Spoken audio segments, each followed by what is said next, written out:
Mənim sözüm buradan cənab prezidentədir. Soruşmaq istəyirəm, cənab prezident. Azərbaycanda dindar ailələr var, hörmətli ailələr var. Hansı ki, yalancı hacılardan döyür, yalancı Kərbalalardan, Məşədilərdən döyür. Yəni ki, bunların hamısının ailələrində hicabla gəzir qadınlar. Bu qadınları ki, hicabları ki var. Bunlar tutaq ki, pasport alanda niyə görə siz onlara hicabla şəkil çəkdirməyə icazə vermirsiniz? Mənə bunun bir cavabını verin, biz bilək.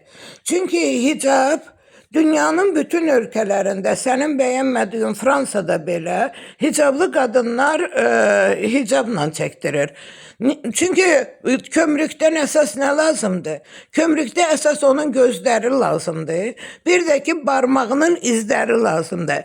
Sənə kim icazə verir ki, kişinin arvadının saçını açdırırsan ki, mən deyir sənə bu pasportu vermirəm. Sən əgər hicablı qadın sənin ölkəndə həmin o pasportu saçı açıq vəziyyətdə alırsa, xaricə gedəndə onu hicabla görəndə bunu terrorist kimi qəbul edirlər. Başqa bir hal kimi qəbul edirlər.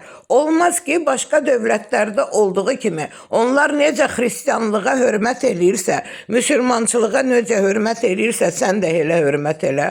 Olmaz axı bu. Bu demək deyir ki, sən Azərbaycanın bütün mentalitini alt-üst eləyəsən.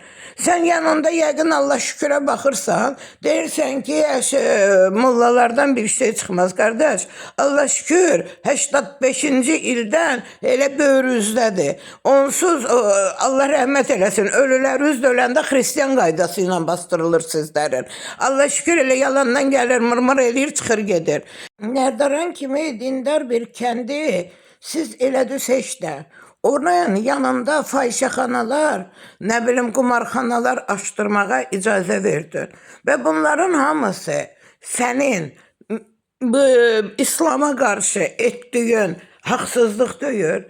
Sən müsəlman deyilsən ki, sən İslama belə nifrət edirsən. Mənim maraqlandıran budur. Çox xahiş edirəm, mənim sualıma cavab ver. Bizim hicablı qadınlarımız niyə şəkil çəkdirəndə hicablarını çıxardırlar?